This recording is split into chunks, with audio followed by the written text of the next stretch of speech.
ಅದು ಭಾಳ ಮುಖ್ಯವಾಗಿ ನಿನ್ನೆ ಭಾಳ ಸ್ಪಷ್ಟವಾಗಿ ಮೀಟಿಂಗನ್ನು ತಗೊಳ್ಳೋ ಮುಂಚೆನೇ ನಮ್ಮ ಪ್ರಭಾರಿಗಳು ರಾಧಾ ಮೋಹನ್ ದಾಸ್ ಅಗರ್ವಾಲ್ ಅವರು ಪ್ರಧಾನ ಕಾರ್ಯದರ್ಶಿಗಳು ಭಾಳ ಸ್ಪಷ್ಟವಾಗಿ ತಿಳಿಸಿದ್ರು. ಇದು ಯಾವುದೇ ಅಧ್ಯಕ್ಷರ ಚುನಾವಣೆಗೆ ಸಂಬಂಧವಾಗಿ ಸಭೆಯನ್ನು ಕರೆದಿಲ್ಲ. ಸಂಘಟನಾ ಪರ್ವ ವಿಚಾರದಲ್ಲಿ ಪಕ್ಷವನ್ನು ಹೇಗೆ ಬಲಿಷ್ಠವಾಗಿ ಕಟ್ಬೋದು ಅನ್ನುವಂಥ ವಿಚಾರದಲ್ಲಿ ಸಲಹೆಗಳನ್ನು ಕೊಡಿ ಅಂತ ಸಭೆಯನ್ನು ಕರೆಯುವಂಥದ್ದಾಗಿತ್ತು. ಇದು ಪ್ರತ್ಯೇಕವಾದಂಥ ಪ್ರಕ್ರಿಯೆ ಏನು ಅಂದರೆ ಅದಕ್ಕೆ ಆದಂಥ ರಿಟರ್ನಿಂಗ್ ಆಫೀಸರು, ರಾಜ್ಯ ಅಧ್ಯಕ್ಷರ ಆಯ್ಕೆ ವಿಚಾರದಲ್ಲಿ ಶಿವರಾಜ್ ಸಿಂಗ್ ಚೌಹಾಣ್ ಅವರು ಅದಕ್ಕೆ ನೇಮಕ ಆಗಿದ್ದಾರೆ. ಅವರು ರಾಜ್ಯ ಅಧ್ಯಕ್ಷರ ಚುನಾವಣೆ ವಿಚಾರದಲ್ಲಿ ಅವ್ರು ಬಂದ ನಂತರವೇ ಈ ಪ್ರಕ್ರಿಯೆ ಪ್ರಾರಂಭ ಆಗುವಂಥದ್ದಾಗುತ್ತೆ. ಅಲ್ಲಿವರೆಗೂ ಬೇಸಿಕ್ಕಾಗಿ ಒಂದು ಮಂಡಲ, ಬೂತ್ ಚುನಾವಣೆ, ಮಂಡಲ ಚುನಾವಣೆ, ಜಿಲ್ಲಾ ಈ ವಿಚಾರದಲ್ಲಿ ಸೀಮಿತವಾಗಿರ್ತದೆ. ತದನಂತರ ರಾಜ್ಯ ಅಧ್ಯಕ್ಷರ ನೇಮಕ ವಿಚಾರದಲ್ಲಿ, ಆಯ್ಕೆ ವಿಚಾರದಲ್ಲಿ ಏನನ್ನು ಚುನಾವಣೆ ಏನು ಪ್ರಕ್ರಿಯೆಗಳು ಏನು ನಡಿಬೇಕಾಗಿದೆಯೋ ಅದು ನಡೆಯುವಂಥದ್ದಾಗುತ್ತೆ. ಸೊ ಹಾಗಾಗಿ ಯಾವುದು ಇದು ಬೆರೆಸಿರುವಂಥದ್ದು ಏನಿಲ್ಲ. ಗೊಂದಲ ನಿರ್ವಹಣೆ ಇನ್ನೊಂದು ಮತ್ತೊಂದು ಇದು ಪ್ರಶ್ನೆ ಉದ್ಭವನೇ ಆಗಲ್ಲ.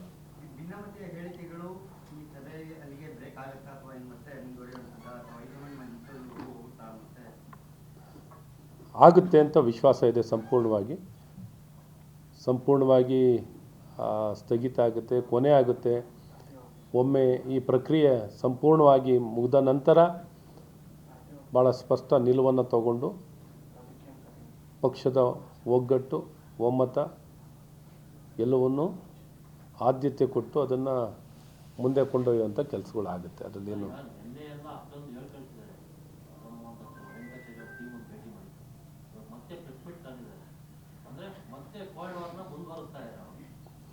ಈಗ ಸದ್ಯಕ್ಕೆ ಕೋಲ್ಡ್ ವಾರ ಇನ್ನೊಂದು ವಾರ ಅಂತ ಏನಿಲ್ಲ. ಸದ್ಯಕ್ಕೆ ಏನೊಂದು ಪ್ರಜಾಪ್ರಭುತ್ವ ವ್ಯವಸ್ಥೆಯಲ್ಲಿ ಇವತ್ತೇನು ಎಲೆಕ್ಷನ್ ನಡೀತಿರ್ಬೇಕಾದ್ರೆ ಯಾವುದೂ ಬೇರೆ ಬೇರೆ ರೀತಿ ಕ್ರಮ ತೊಗೊಳಕ್ಕಾಗಲ್ಲ ಅಂತ ಅಷ್ಟೇ. ಎಲ್ಲರಿಗೂ ಎಲಿಜಿಬಲ್ ಆಗಿ ಪಾರ್ಟಿಸಿಪೇಟ್ ಮಾಡಲಿಕ್ಕೆ ಸಂಪೂರ್ಣ ಪ್ರಕ್ರಿಯೆಯಲ್ಲಿ, ಚುನಾವಣೆ ಪ್ರಕ್ರಿಯೆಯಲ್ಲಿ ಎಲ್ಲರೂ ಭಾಗವಹಿಸಲಿಕ್ಕೆ ಸ್ವಾತಂತ್ರ್ಯವನ್ನು ಕೊಟ್ಟಿರುವಂಥದ್ದಿದೆ. ಹಾಗಾಗಿ ಸ್ವಾತಂತ್ರ್ಯವನ್ನು ಅವ್ರಿಗೆ ಕೊಟ್ಟು ಚುನಾವಣೆ ಪ್ರಕ್ರಿಯೆಯಲ್ಲಿ ಪ್ರತಿಯೊಬ್ಬರು ಭಾಗವಹಿಸಬೇಕು. ಯಾರು ನಿಷ್ಕ್ರಿಯರಾಗಬಾರ್ದು, ಅವ್ರಿಗೆ ಯಾವುದೇ ಅಡೆತಡೆಗಳು ಇರಬಾರ್ದು ಅಂತ ಎಲ್ಲರೂ ಭಾಗಿಗಳಾಗಲಿಕ್ಕೆ ಅವಕಾಶವನ್ನು ಕಲ್ಪಿಸುವಂಥದ್ದಾಗಿದೆ. ಎಲೆಕ್ಷನ್ ನಂತರ ಅವಾಗೆಲ್ಲಕ್ಕೂ ತೆರೆ ಆಗುತ್ತೆ. ಏನಾಗಬೇಕು ಅದನ್ನೇ ಮುಂದಿನ ದಿನ ನಡೆಯುತ್ತೆ. ಸಹಮತನೂ ಆಗುತ್ತೆ. ಪ್ರಕ್ರಿಯೆ ಅಂದಾಗ, ಎಲೆಕ್ಷನ್ ಅಂದಾಗ ಸಹಮತದಲ್ಲೇ ಸಾಮಾನ್ಯವಾಗಿ ಪಕ್ಷದ ರಾಜ್ಯದಲ್ಲಿ ನಡೆಯುವಂಥದ್ದು ಸಹಮತದಲ್ಲೇ. ಇನ್ನು ಮಿಕ್ಕಿದ್ದು ಚುನಾವಣೆ ನಡೀಬೇಕು ಅನ್ನೋಂಥ ಪರಿಸ್ಥಿತಿ ಬಂದಾಗ ಅಲ್ಲಿ ಬಂದಂಥ ರಿಟರ್ನಿಂಗ್ ಆಫೀಸರು ಡಿಸೈಡ್ ಮಾಡ್ತಾರೆ ಏನಾಗಬೇಕು, ಏನು ಬಿಡಬೇಕು ಅಂತ.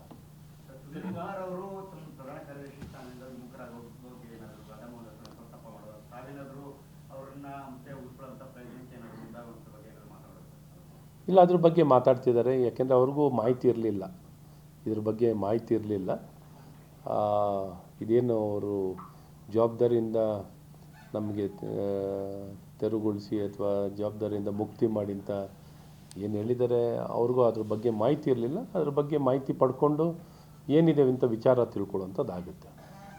ಮಾಜಿ ಶಾಸಕರು ಒಂದು ಆಕ್ಷೇಪ ಇಟ್ಟಿದ್ದಾರೆ. ಅಂದರೆ ಪಕ್ಷದ ಸಂಘಟನೆ ಸಭೆಗಳು ಇತ್ಯಾದಿಗಳಿಗೆ ನಮ್ಮನ್ನು ಆಹ್ವಾನ ಮಾಡ್ತಾ ಇಲ್ಲ, ನಮ್ಮನ್ನು ಕನ್ಸಿಡರ್ ಮಾಡ್ತಾ ಇಲ್ಲ.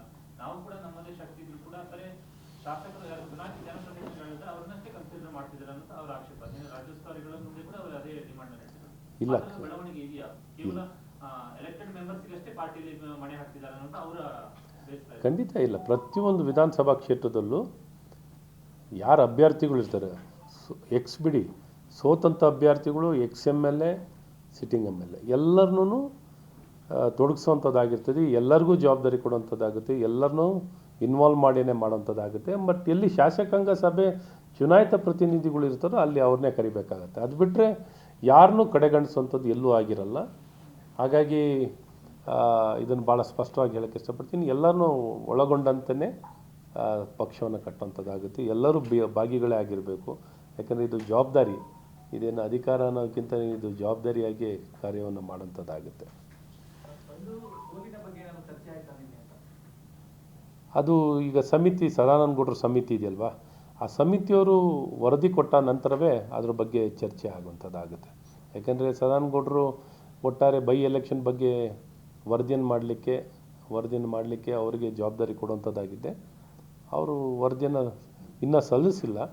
ಅವರು ಎಲ್ಲರೂ ಸಂಬಂಧಪಟ್ಟ ಎಲ್ಲ ವ್ಯಕ್ತಿಗಳ ಜೊತೆ ಮಾತಾಡಿ ಸಮಗ್ರವಾಗಿ ಯಾವ ರೀತಿ ಬರೀ ಯಾರನ್ನೋ ದೋಷಣೆ ಮಾಡಲಿಕ್ಕೆ ಅಂತ ಮಾಡಿರುವಂಥ ಸಮಿತಿ ಅಲ್ಲ ಅದು, ಯಾವ ರೀತಿ ನಾವು ಇನ್ನೂ ಉತ್ತಮವಾಗಿ ಎಲೆಕ್ಷನ್ಗಳನ್ನು ಮಾಡ್ಬೋದು, ಇನ್ನು ಪಕ್ಷವನ್ನು ಬಲಿಷ್ಠವಾಗಿ ಇಂಥ ಉಪಚುನಾವಣೆಗಳನ್ನು ಎದುರಿಸಲಿಕ್ಕೆ ನಾವು ಏನೆಲ್ಲ ಮಾಡಿದ್ರೆ ಅವರ ಅನುಭವದ ಮೂಲಕ ಸಲಹೆ ಸೂಚನೆಗಳು ಸಹ ಕೊಡುವಂಥದ್ದಾಗುತ್ತೆ.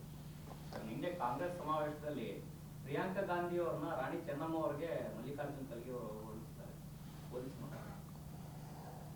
ಹೇಳ್ದಲ್ಲ, ಕಾಂಗ್ರೆಸ್ ಪಕ್ಷದಲ್ಲಿ ಒಗ್ಳು ಭಟ್ರಿಗೇನು ಕೊರತೆ ಇಲ್ಲ.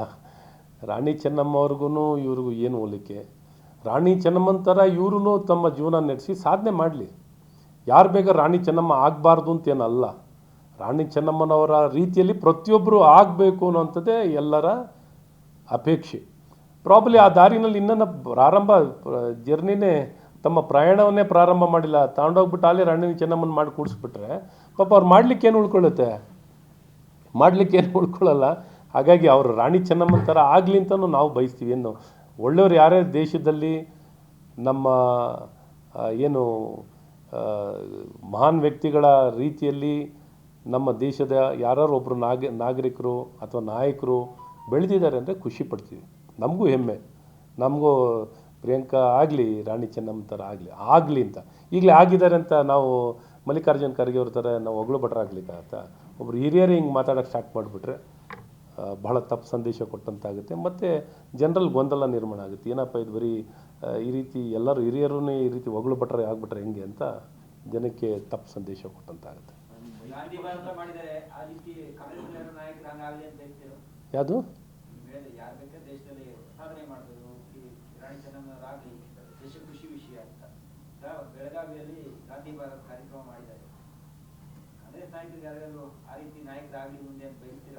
ಖಂಡಿತ ಸಾರ್ವಜನಿಕ ಜೀವನ ಅಂದರೆ ದೇಶ ಮೊದಲು ಅಂತ ಮಾತಾಡೋರು ನಾವು ಪಕ್ಷ ಮೊದಲು ಅಂತ ಹೇಳಲ್ಲ. ಕಾಂಗ್ರೆಸ್ ಅವರಂಗೆ ನಾವು ದೇಶ ಮೊದಲು. ಕಾಂಗ್ರೆಸ್ನಲ್ಲೂ ಒಳ್ಳೆ ನಾಯಕರು ಬಂದರೆ ಪ್ರಜಾಪ್ರಭುತ್ವಕ್ಕೆ ಒಳ್ಳೆಯದೇ, ತಪ್ಪೇನಿಲ್ಲ. ಮಹಾತ್ಮ ಗಾಂಧಿ ಅಂತ ನಾಯಕರುಗಳು ಬೆಳೆದ್ರು ಒಳ್ಳೆಯದು. ರಾಣಿ ಚೆನ್ನಮ್ಮನಂಥವ್ರು ಬಂದರು ನೋಡು, ಸಂಗೊಳ್ಳಿ ರಾಯಣ್ಣನಂಥ ಮಹಾನ್ ವ್ಯಕ್ತಿಗಳು, ಅಂಬೇಡ್ಕರ್ ಅಂತ ಮಹಾನ್ ವ್ಯಕ್ತಿಗಳು, ಎಲ್ಲ ಸರ್ದಾರ್ ವಲ್ಲಭಾಯ್ ಪಟೇಲ್ ಅಂತ ಮಹಾನ್ ವ್ಯಕ್ತಿಗಳು, ವಾಜಪೇಯಿ ಅಂತ ಮಹಾನ್ ನಾಯಕರು ಎಲ್ಲರೂ ಬರಲಿ. ಒಟ್ಟು ದೇಶಕ್ಕೆ ಒಳ್ಳೇದಾದರೆ ಸಾಕು. ಬರೀ ಯಾವುದೋ ಒಂದು ಕುಟುಂಬಕ್ಕೆ ಒಳ್ಳೇದಾಗ್ಬಿಟ್ರೆ ನಮಗೇನು ಪ್ರಯೋಜನ ಇಲ್ಲ ಅಂತ ಹೇಳಕ್ಕೆ ಇಷ್ಟಪಡ್ತೀನಿ.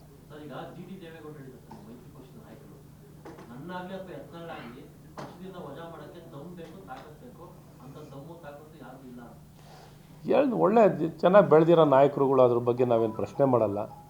ಬೆಳೆದಿರೋ ನಾಯಕರು, ಹಾಗಾಗಿ ಎಲ್ಲರ ಜೊತೆ ಬೆರೆತು ಬೆಳೆದ್ರೇ ಒಳ್ಳೆಯದು.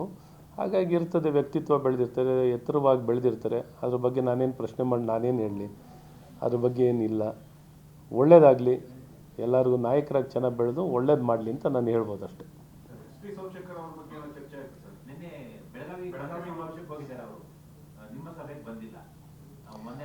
ಅದೇ ಈಗ ಹೇಳ್ದಲ್ಲ ಸರ್, ಈಗ ಹೇಳ್ದಲ್ಲ ಸರ್, ನಮ್ಮ ಎಲೆಕ್ಷನ್ ಕಮಿಷನ್ ಅಡಿಯಲ್ಲಿ ಬರ್ತದೆ. All political parties also come under election commission. So ಹಾಗಾಗಿ ಯಾರ್ಯಾರೇ ಚುನಾವಣೆ ಪ್ರಕ್ರಿಯೆಯಲ್ಲಿ ಭಾಗವಹಿಸಲಿಕ್ಕೆ ತಡೆ ಮಾಡುವಂಥ ಪ್ರಯತ್ನ ಆಗಿದೆ ಅನ್ನುವಂಥ ಅಭಿಪ್ರಾಯ ಬರುತ್ತೆ. ಹಾಗಾಗಿ ಯಾರನ್ನೂ ಅಡೆತಡೆ ಕೊಡಬಾರ್ದು ಅನ್ನುವಂಥದ್ದೇ. ಸೊ ಎಲ್ಲರೂ ಬಂದು ಭಾಗಿಗಳಾಗಲಿಕ್ಕೆ, ಅವರು ಸಹ ಭಾರತೀಯ ಜನತಾ ಪಾರ್ಟಿಯ ಸಿಂಬಲ್ನಲ್ಲಿ ಗೆದ್ದಿರೋರು, ಅವರೂ ಸಹ ಚುನಾವಣೆ ಪ್ರಕ್ರಿಯೆಯಲ್ಲಿ ಭಾಗವಹಿಸಲಿಕ್ಕೆ ಅವಕಾಶ ಇದೆ. ಸೊ ಟೆಕ್ನಿಕಲಿ ನಿಮಗೆ ಇವತ್ತು ಟೆಕ್ನಿಕಲ್ ಆಗಿ ಹೇಳೋದಾದರೆ ಆ ಕಾರಣದಿಂದ ಏನೇ ಪ್ರಕ್ರಿಯೆಗಳು ಏನೇನು ನಡೆದ್ರೂ ಇವೆಲ್ಲವೂ ಸಂಪೂರ್ಣ ಎಲೆಕ್ಷನ್ ಪ್ರಕ್ರಿಯೆಗಳು ಪೂರೈಸಿದ ನಂತರ, ಮುಗಿದ ನಂತರವೇ ಏನೇ ನಿಲುವು, ಸ್ಪಷ್ಟತೆ, ಕ್ರಮಗಳು, ಇನ್ನೊಂದು ಮತ್ತೊಂದು ಎಲ್ಲ ನೀವೇನೇ ಬಯಸಬೇಕಿದ್ರು ಎಲ್ಲ ಪ್ರಕ್ರಿಯೆ ನಂತರ. ಅಲ್ಲಿವರೆಗೂ ಬರೀ ಚುನಾವಣೆ. ಜಿಲ್ಲಾಧ್ಯಕ್ಷರ ಆಯ್ಕೆ ಸಂಬಂಧಪಟ್ಟಂತೆ ಗೊಂದಲ ಏನು ಅಂತ ಬೆಂಗಳೂರಿನ 3 ಜಿಲ್ಲಾಧ್ಯಕ್ಷರ ಬದಲಾವಣೆ ಆಗಬೇಕು ಅಂತ ಒಂದು ಕಡೆ ಒತ್ತಾಯ ಬರ್ತಾ ಇದೆ. ನಿನ್ನೆ ಕೋರ್ ಕಮಿಟಿನೂ ಕೂಡ ಸಭೆ ಆಗಿದೆ. ಇಲ್ಲಿ ನೋಡಿ, ಅಂಥದ್ದು ಯಾವ್ದು ನಿಮ್ಗೆ ಹೇಳಬೇಕು ಅಂದರೆ, ಯಾರು ಹೆಸರುಗಳನ್ನು ಯಾರು ಮಾಡಬೇಕು ಅಂತ ಇನ್ನೂ ಆಗಿಲ್ಲ. ಈಗ ಆಗಿರೋದೇನು ಅಂದರೆ, ಎಲ್ಲ ಜಿಲ್ಲೆಗಳಿಂದ ಬಂದಂಥ ಹೆಸರುಗಳನ್ನು ಬರೀ ಓದಿದ್ದು ಕೇಳಿಸ್ಕೊಂಡಿದ್ದಷ್ಟೇ. ಒಂದೊಂದು ಜಿಲ್ಲೆಯಿಂದ ಕನಿಷ್ಠ 3 ಹೆಸರುಗಳು ಕಳಿಸ್ಬೇಕು ಅಂತ ನಿಶ್ಚಯ ಆಗಿತ್ತು. ಆ ಪ್ರಕಾರದಲ್ಲಿ ಹೋದಂಥ ರಿಟರ್ನಿಂಗ್ ಆಫೀಸರ್ಸ್ಗಳು, ಅಬ್ಸರ್ವರು ಒಂದೊಂದು ಜಿಲ್ಲೆಯಿಂದ 3 ಹೆಸರುಗಳನ್ನು ಪಟ್ಟಿಯನ್ನು ಮಾಡಿ ಕೋರ್ ಕಮಿಟಿ ಮುಂದೆ ಇಟ್ಟಿದ್ದರು. ಇವತ್ತು ಎಲ್ಲ ಜಿಲ್ಲೆದು ಬಂದಿರಲಿಲ್ಲ, ಬರೀ 23 ಜಿಲ್ಲೆದು ಮಾತ್ರ ಬಂದಿತ್ತು. ಇನ್ನು ಉಳಿಕೆ ಜಿಲ್ಲೆದು ಒಟ್ಟು 39 ಜಿಲ್ಲೆ ಅಲ್ವಾ, 39 ಜಿಲ್ಲೆಯಲ್ಲಿ ಒಂದು 23 ಜಿಲ್ಲೆದು ಮಾತ್ರ ಪಟ್ಟಿ ಬಂದಿತ್ತು. ಇನ್ನು ಉಳಿದ ಜಿಲ್ಲೆ ಪಟ್ಟಿ ಬಂದಿರಲಿಲ್ಲ. ಇನ್ನು ಉಳಿದ ಜಿಲ್ಲೆ ಪಟ್ಟಿನೂ ಬರಬೇಕಾಗಿದೆ. ಏನು ಅಂದರೆ ಅದರಲ್ಲಿ ಕೆಲವು ಮಾನದಂಡಗಳನ್ನು ಇಟ್ಕೊಳ್ಳುವಂಥದ್ದಾಗಿದೆ.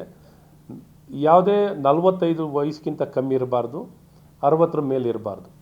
45 ಮತ್ತು 60 ಮಧ್ಯದಲ್ಲಿ ಪ್ರಾಯ ಉಳ್ಳಂಥವರೇ ಪದಾಧಿಕಾರಿಗಳಾಗುವಂಥದ್ದಾಗುತ್ತೆ. ವಿಶೇಷವಾಗಿ ಇವತ್ತು ಎಲ್ಲ ಜಾತಿ ಜನಾಂಗ ಮತ್ತು ಸಮಾನತೆ, ಮಹಿಳೆಯರಿಗೂ ಹೆಚ್ಚಿನ ಆದ್ಯತೆ ಕೊಡಬೇಕು ಮತ್ತು ಎಲ್ಲ ಜಾತಿ ವರ್ಗದ OBC, SC, ST ಎಲ್ಲ ವರ್ಗದ ಎಲ್ಲ ಜನರಿಗೂ ಅವಕಾಶವನ್ನು ಮಾಡಿಕೊಡ್ಬೇಕು. ಸೋಷಿಯಲ್ ಇಂಜಿನಿಯರಿಂಗ್ ಒಂದು ಸೋಷಿಯಲ್ ಜಸ್ಟಿಸ್ ಆಗಬೇಕು ಅನ್ನೋಂಥ ವಿಚಾರವನ್ನು ಭಾಳ ಪ್ರಮುಖವಾಗಿ ತೊಗೊಂಡು, ಮತ್ತು ಇಲ್ಲೇನು ಮಾಡಲಿಕ್ಕೇನಿಲ್ಲ. ನೀವು ಕೆಲವು ಕಡೆ ವರದಿ ಆದಂಗೆ ಅದ್ಯಾವುದೋ ಇವ್ರು ಬೇಕು, ಅವ್ರು ಬೇಕು, ಈ ಅಧ್ಯಕ್ಷರು ಬೇಕು, ಆ ಅಧ್ಯಕ್ಷರು ಬದಲಾಯಿಸಬೇಕು ಅಂತ ಯಾವುದೂ ಒಂದು ಚರ್ಚೆ ಆಗಿಲ್ಲ. ಹೇಳಬೇಕಂದ್ರೆ ಭಾಳ ಸ್ಪಷ್ಟವಾಗಿ ಯಾವ ಅಧ್ಯಕ್ಷರು ಹೆಸರುಗಳು, ಈ ಅಧ್ಯಕ್ಷ ಬೇಡ, ಆ ಅಧ್ಯಕ್ಷ ಬೇಡ ಅಂತ ಒಂದೇ ಒಂದು ಜಿಲ್ಲೆದು ಒಬ್ಬರು ಪ್ರಸ್ತಾವನೆಯನ್ನು ಮಾಡಿರೋವಂಥದ್ದಿಲ್ಲ. ಇವ್ರು ಬೇಡ ಅಂತ ಹೇಳಿರೋದಿಲ್ಲ, ಬೇಕು ಅಂತ ಹೇಳಿರೋದು ಯಾವುದೂ ಇಲ್ಲ. ಇಲ್ಲಿ ನಮ್ಮ ಕೆಲಸ ಏನು ಅಂದರೆ ಈ ಎಲಿಜಿಬಿಲಿಟಿ ಕ್ರೈಟೀರಿಯಾಗೆ ಫಿಟ್ ಆಗುವಂಥ ಪ್ರತಿಯೊಂದು ಜಿಲ್ಲೆನಲ್ಲೂ ಕೋರ್ ಕಮಿಟಿ ಸದಸ್ಯರು ಏನಾರು ಇದ್ದರೆ ನೀವು ಸಲಹೆ ಕೊಡ್ಬೋದು ಅಂತ, ಯಾರಿದ್ದರೂ ಸಲಹೆ ಕೊಡ್ಬೋದು ಅಂತ ನಿಶ್ಚಯ ಆಗಿದೆ.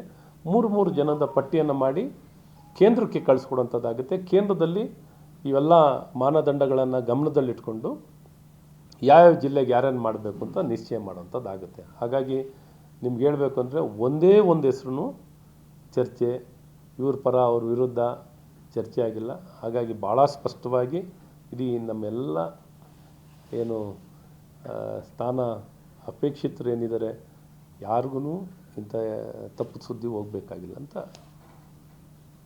ನಿಮ್ಮ ರಾಮನಗರ ಜಿಲ್ಲೆಯಲ್ಲಿ ಸಂಘಟನಾ ಸ್ವಲ್ಪ ಹಿಂದೆ ಉಳಿದಿದೆ. ಹೌದು. ಬಹುತೇಕ ಎಲ್ಲ 39 ಜಿಲ್ಲೆಗಳಲ್ಲಿ ಬಹುತೇಕ ರಾಮನಗರವೇ ಕೊನೆಯಿಂದ 2ನೇ ಸ್ಥಾನದಲ್ಲಿ ಏನಾಗಿದೆ, 14% ಅಷ್ಟೇ ಆಗಿರೋದು.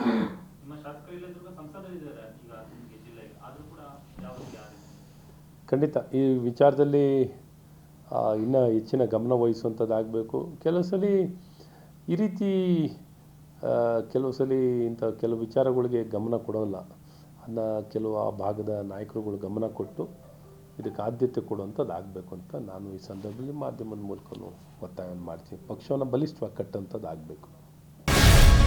ಗ್ಯಾರಂಟಿ ನ್ಯೂಸ್, ಸುದ್ದಿ ಖಚಿತ, ನ್ಯಾಯ ನಿಶ್ಚಿತ.